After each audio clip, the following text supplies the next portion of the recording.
A continuación, invitamos a pasar al estrado a la doctora Lorena Carceler y a la doctora Carolina Salamanca, quienes van a actuar como coordinadora y secretaria respectivamente en la conferencia que va a pronunciar el profesor doctor Silvio Tatti. La doctora Carceler es médica ginecóloga, especialista universitaria en patología del tracto genital inferior y colposcopía, miembro titular de SAE-BPH y a cargo de la sección tracto genital inferior en el Hospital Intersonar de Mar del Plata. La doctora Carolina Salamanca se desempeña como fellow en el servicio de patología del tracto genital inferior en el Hospital de Clínicas. Bueno, no hace falta mucha presentación para el doctor Tatti, es un honor estar acá acompañándolos nuevamente. El doctor nos va a hablar sobre lo expuesto en el Congreso IPV 2023 sobre actualización en el screening y vacunación. Cuando usted quiera, doctor. Gracias. Bueno, vamos a hablar sobre dos temas importantes que son screening y vacunación. Sin duda, las infecciones como causa de cáncer, ustedes verán que el 13% de los cánceres son atribuibles a infecciones en todo el mundo, Helicobacter pylori, papilomavirus, hepatitis B, hepatitis C y otros. Donde lo más importante de todo es ver que tenemos que ver que estamos afectados hombres y mujeres en orofaringe, ano, pene, vagina, vulva y ano por BPH.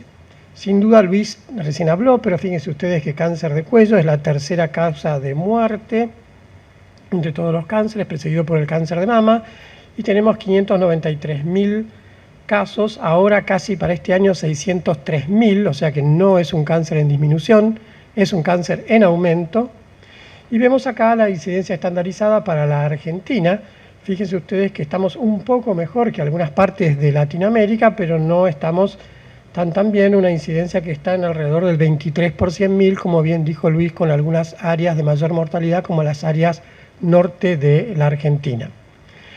Sin duda, ¿cómo podemos detectar la atribución a un determinado cáncer? Y estas son las actualizaciones. Detectando el ADN viral, detectando el ARN o indirectamente a través de una proteína que podemos hacer a muchas biopsias o citologías, que es la P16. Lo que ustedes ven acá, en estas barras, es la comparativa de eficacia. Y ustedes ven acá que para cervix es 84%, para lo que sería el DNA, y a continuación tienen ano, vagina, ¿no es cierto?, pene, vulva, orofaringe, cavidad oral y laringe, y ustedes ven que DNA versus RNA va muy pegado en relación a la sensibilidad de los porcentajes. Es decir, que no estamos ya viendo si utilizamos ADN viral o ARN, sino que estamos viendo que cualquiera de estos test se están diseminando por todo el mundo. Clarísimamente, en este momento hay 200 test de VPH en todo el mundo y por el momento tenemos solo 5 test aprobados por FDA, clarísimamente. Pero lo que ustedes tienen que ver es que va a ser muy importante cuál de estos test van a ser válidos para la detección de los otros cánceres que no son el cáncer de cuello de útero. ¿Por qué? Porque no se va a crear un nicho biológico, y por eso traigo esta diapositiva horrible, y es que dice millones de años. Y el DNA en millones de años de nuestra evolución no ha mutado ni va a mutar. Por la vacunación tampoco se va a crear un nicho biológico, es decir, que van a prevalecer algunos y no otros.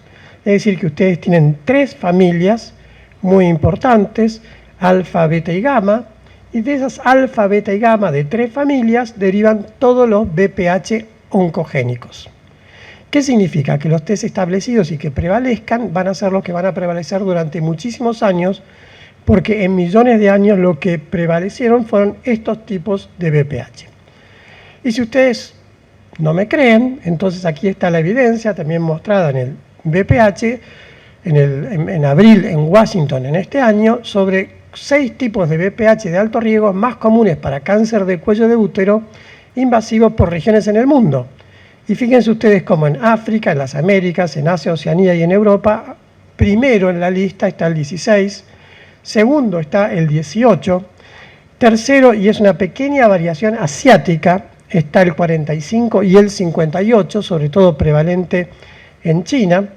Después tenemos el 52, 33, 35, 31, 45, es decir, en el cuarto lugar ya empiezan a variar un poco locorregionalmente. 52, 33, 33, 58, 33, 31, 31, 52, 33, 58.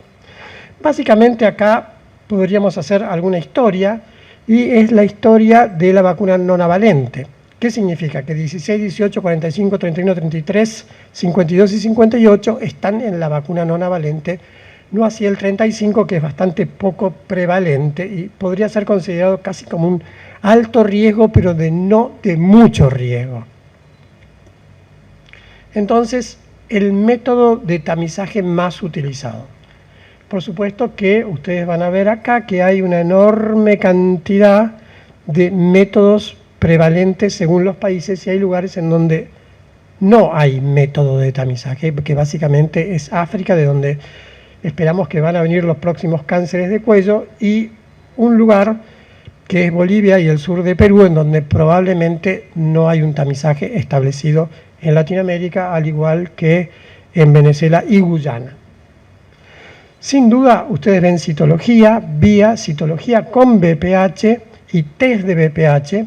En la Argentina, y este no es un diapositivo argentino, claramente, vean que estamos un poco en la delantera, al igual que en Australia, con el test de BPH por toma o por autotoma, clarísimamente, y Luis me acaba de decir que para el año que viene va a haber 3 provincias más incorporadas al test de BPH, es decir, poco a poco la ola HPV o test de BPH se va estableciendo en la Argentina, lo cual es muy bueno, porque como todos sabemos, el Papa Nicolau tiene una sensibilidad del 66% y el test de BPH prácticamente del 90%, un poquito menos con autotoma. Ahora, ¿solamente es el test de BPH o podemos usar P16 y Ki67 como marcadores?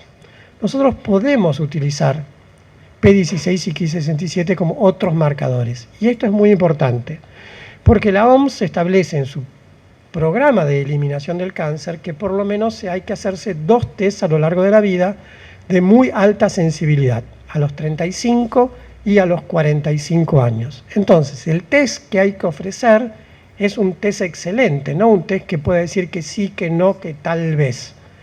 Entonces, fíjate acá que si te da positivo, vos a lo largo de esta cifra, que son 5 años, podés tener algún SIN3. Pero si te da negativo, P16, Ki67, utilizado como marcador, no tenés casi ninguna chance en los próximos 5 años de tener absolutamente nada.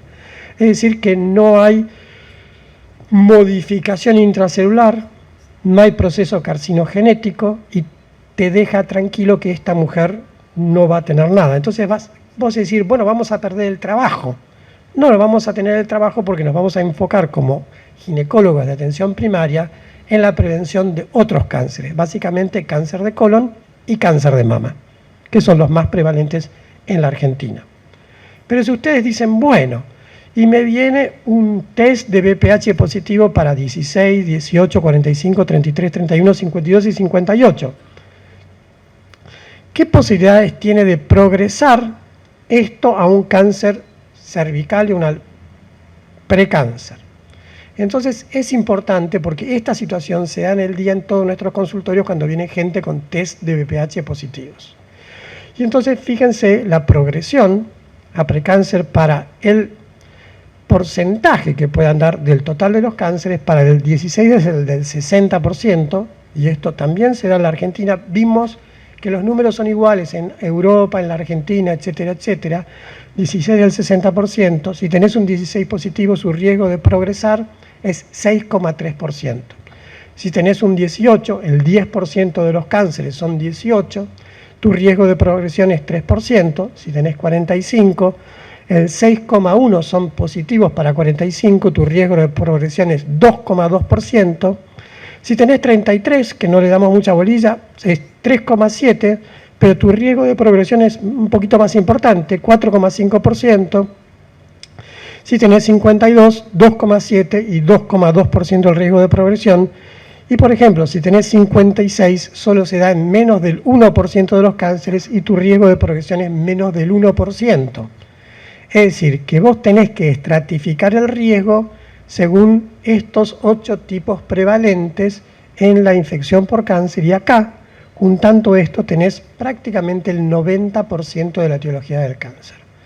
Algo que se está empezando a ver es que no todos los cánceres de cuello, y se discutió mucho en IPV, son HPV dependientes. Cuando Harald Suchhausen se sacó el premio Nobel, todos decíamos, como loros, 99,9% de los cánceres son BPH dependientes.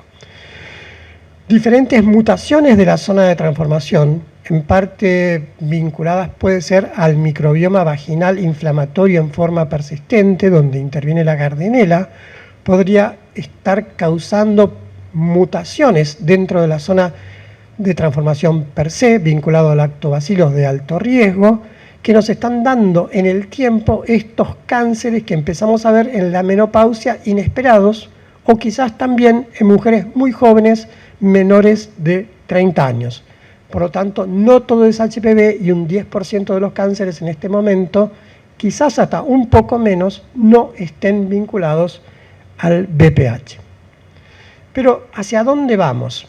Y esto es lo que ustedes deben conocer, esta palabrita que se llama metilación.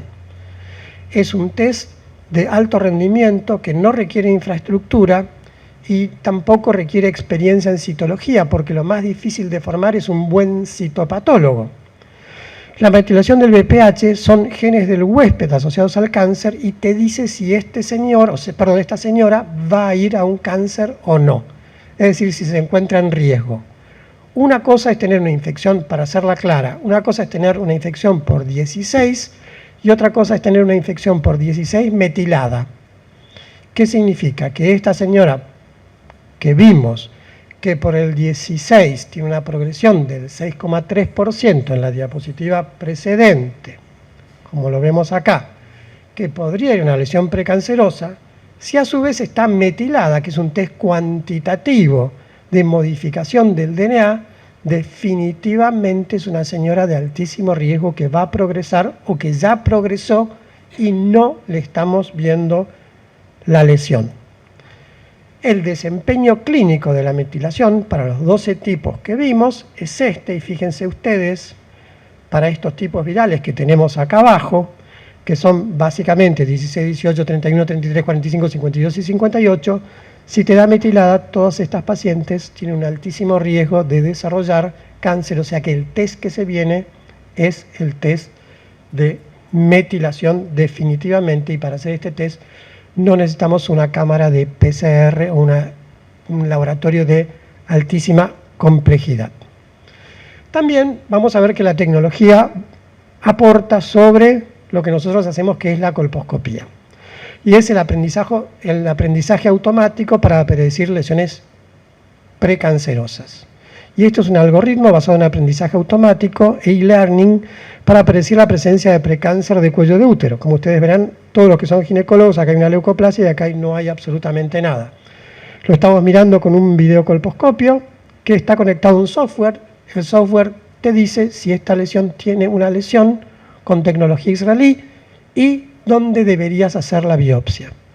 Está asociado a un dispositivo móvil. Este es el dispositivo móvil que lo podés llevar en tu valijita y puede ampliar las visitas de evaluación y tratamiento. ¿Qué significa esto? Que por el momento esto se puede utilizar en áreas rurales con colegas no muy entrenados y te podría decir si verdaderamente esta imagen es un alto riesgo y requiere un LIP inmediato. La OMS, que siempre es una máquina de evaluar nuevas tecnologías y proponer nuevas historias, sacó durante muchos años el See and Treat, ver y tratar. Y a veces lo sacó con algo que se llamaba, y lo tenemos acá, VIA, Visual Inspection, ¿sí? Solo mirando el cuello del útero.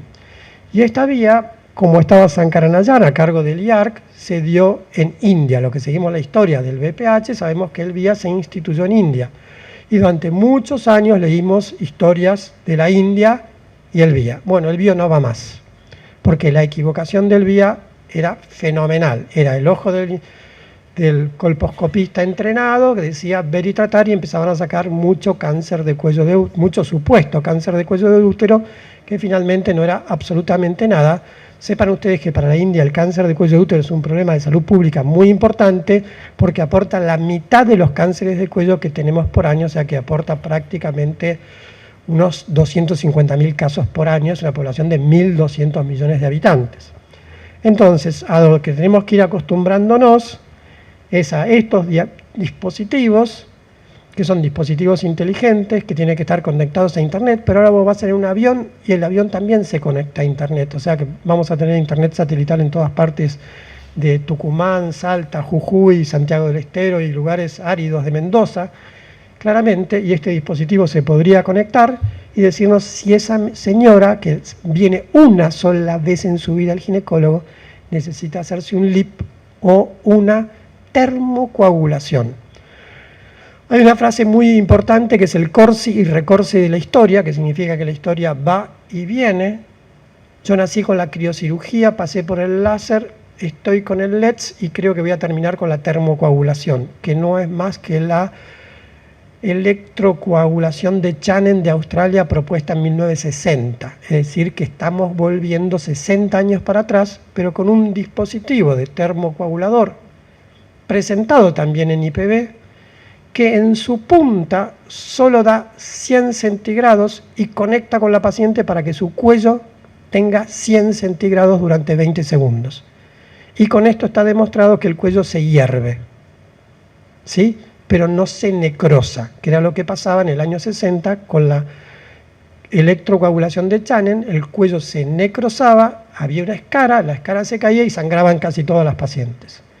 Con la termocoagulación, más o menos vos lo hervís y haces que se produzca una necrobiosis del cuello del útero y las señoras no sangran. Y hacia esa e-learning de colposcopía y termocoagulación asistida electrónicamente estamos yendo para áreas de bajos recursos definitivamente. ¿Qué se plantea también? Se planteó el 17 de abril por Joel Palefsky el cáncer anal. Definitivamente el cáncer anal 88, casi 90% vinculado al BPH, más que el cáncer de cuello en este momento. Y Palefsky planteó comprender la epidemiología del cáncer anal, comprender el fundamento del tamizaje y comprender el estado actual de los programas de tamizaje del cáncer anal, básicamente en California. ¿Por qué? Porque la curva que plantea es esta curva ascendente y plantear que el cáncer anal es una cuestión de hombres es una utopía, es una cuestión bigenérica o neutra de género, como quieran decirlo, y en aumento. Por supuesto que esto es la publicación de junio del año pasado en New England del estudio ANCHOR o ANCLA, que así se denominó el estudio de 10 años de Joel Palefsky, y los resultados son SIL de alto grado, 53% de mujeres, 47% de hombres, 53% en hombres, 47% de mujeres y 67% de transgéneros, ¿sí? Vieron 17 individuos, ustedes mirán, bueno, 17 sobre 10.000, lo que te da una incidencia de 160 por 100.000. 160 por 100.000, para que ustedes sepan, en la Argentina hay una incidencia de cáncer de cuello de 23 por 100.000. O sea que tener una incidencia de 160 por 100.000 es muchísimo. Ahora, la mediana de seguimiento fueron 25 meses y lo que ustedes deben ver acá es, porque les digo que esto es lo que se plantea en IPB en este momento, la incidencia de cáncer en el grupo de tratamiento fue de 173 por 100.000 en comparación con el grupo de seguimiento que fue de 400 por 100.000. Ustedes me dirán, California, San Francisco es una región de riesgo, estamos de acuerdo, pero los valores son de 400 por 100.000 son directamente alucinantes. Y lo que resulta alucinante en San Francisco termina siendo una realidad en el tercer mundo en 10 años aproximadamente. O sea que tenemos que prepararnos para el screening del cáncer anal. La progresión, y ya está demostrado que el AIN de alto grado es el precáncer del cáncer anorrectal. El tratamiento del Jaicil anal, que después le va a hablar el doctor Moreira Greco, es eficaz para reducir la incidencia del cáncer anal y el tratamiento es seguro y eficaz. Pasamos a otro tema que vimos en IPB, el impacto de la vacunación para VPH en los programas de tamizaje. Impacto de la vacunación en el mundo real. ¿Sí? Lo que ustedes deben ver es disminución de la prevalencia de 16 y 18, reducción de verrugas genitales. Australia ya eliminó prácticamente las verrugas genitales. Australia va a ser el primer continente que va a eliminar el cáncer de cuello de útero. Erradicar no es la palabra, eliminar es la palabra. Australia está llegando a una incidencia de 4 por 100.000. No es que va a desaparecer y no lo van a ver más, van a tener una incidencia muy, muy baja. Reducción de las lesiones precancerosas, que es lo que más va a costar, porque no todos los INTRES pasan a cáncer, y disminución final de la del cáncer de cuello de útero. Para todo esto es muy importante la cobertura vacunal neutra de género, hombres y mujeres, para lograr un impacto. Y entonces acá se plantea otro tema que nosotros lo teníamos claro, pero no tan claro como todo sucede en Dinamarca, y es a qué edad vacunar. Cuando antes, mejor. ¿Qué significa esto? Que si la edad de vacunación es entre los 20 y 30 años, el impacto es mucho más tardío. ¿Qué significa esto? Que si la edad de vacunación es menos de los 16 años, el impacto es mucho más temprano. Es muy claro que ahora los Estados Unidos se está vacunando a los 11 años y también es muy claro que están debatiendo si empiezan a vacunar a los 9 años. Esto es lo que también se debatió en IPB, bajar la edad de vacunación de 11 a 9 años. Y por supuesto el impacto vacunal de vacunar a menores de 16, entre 17 y 19 años, y fíjate cómo después, mayores de 20 años, ya el impacto es mucho más tardío. La conclusión es, cuando antes, mejor. Está el estudio, después de Barnabás, que no es un estudio menor, en Harvard y el Massachusetts General, en donde te dice cómo sería la vacunación si tenés una cobertura muy importante y con un solo test o con 2 test. En realidad lo que tenés que ver es este rojo, y es que con 2 test vas a llegar mucho antes a la eliminación del cáncer del cuello, y para llegar a la tasa de 4 por 100.000 llegaríamos en el 2060, yo creo que iba a tener como 100 años, así que creo que ni me voy a dar cuenta o no lo voy a poder entender, pero estas son las proyecciones, ¿sí? Las proyecciones siempre que modifiquemos esta curva. Fíjense que hay una variación muy amplia. La cobertura vacunal es solo de ¿cuánto? Del 20% en el mundo. 0. Tenemos que llegar, target de cobertura 90%, target en Argentina por lo menos 85%. Pero también hay una disparidad de género. Fíjense ustedes, la cobertura vacunal de mujeres está en alrededor de un 20% y de hombres un 5%. ¿Sí? En realidad baja la cobertura esta vacunal en otros trabajos que se presentaron, este es el estudio Kenche, a 12%. Entonces, hay una disparidad de género en donde aparentemente los hombres no necesitarían vacunarse, lo cual es un error muy grande, por eso vimos, si se acuerdan, la primera diapositiva que afecta a hombres y mujeres. Pero esto es lo que se da en el mundo y vean cómo son 2 curvas completamente diferentes. Y sin duda, tenemos poblaciones en riesgo, VIH, ahora la CONAIM en Argentina agregó artritis reumatoidea, y sin duda lo que ustedes tienen que ver es que vacunar adecuadamente es lo que más baja rápidamente la incidencia de cáncer cervical. Taller clínico, epidemiología, ya estamos terminando, epidemiología de cáncer y precáncer de VPH en la era de las vacunas. Básicamente les voy a decir esto, Uganda no hace absolutamente nada, el cáncer sube, ¿sí? Pero fíjense, por los años, países como India, Brasil y Colombia, no estamos en la década del 90 o en el año 2000.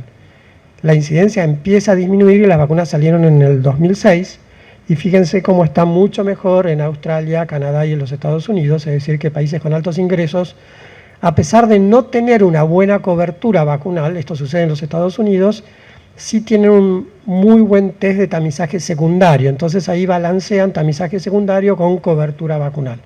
A nosotros me parece que lo que nos queda como estrategia es la cobertura vacunal ampliada en mujeres muy, muy jóvenes. ¿Por qué? Y esto es en Suecia, que fíjense, ustedes saben que en Suecia vos nacés y te ponen un número como si fuera un DNI, te siguen para toda la vida, no solamente con ganancias y bienes personales, sino con que te hiciste el Papa Nicolau o no te lo hiciste. ¿Sí? O fuiste al médico de atención primaria o no. Entonces tienen muy buenos números. Y esta es la realidad del mundo real. No vacunados 538 casos de cánceres, vacunados 19, vacunados antes de los 17 años 2, vacunados después de los 17 a 30 años 17 casos. Es decir que en otro país se refuerza la estrategia de vacunación, cobertura y vacunación temprana. Contra los no vacunados, que fíjense que hay una diferencia estadística claramente significativa. Y por último, impacto de la vacunación en la recurrencia de las lesiones cervicales. ¿Podemos tener nosotros pacientes que vengan a nuestra consulta y no estar vacunadas? Definitivamente sí. La señora puede tener ¿qué promedio de edad? Más o menos 30 años, pero yo les acabo de decir que cuanto antes mejor, sin duda. Pero a pesar de eso, sobre 21.059 pacientes, y esto es un trabajo del 2020, la vacunación, ¿sí?, reduce el riesgo de las recurrencias. Para todas las mujeres, el 60%. Fíjate acá, sí, son menores de 26 años, 53%. ¿Cómo se aplica la misma fórmula matemática? Menores de 26 años, 53%. Y mayores de 26 años ya varía 48%. Vacunación después de la conización, 54% disminución de la recurrencia. Por lo tanto, hay que tratar y vacunar a la no vacunada, definitivamente sí, porque son mujeres jóvenes que a veces no tienen la paridad cumplida, y estos me parece que han sido los mensajes más importantes del IPB de Washington, abril 2023. Muchas gracias por haberme escuchado.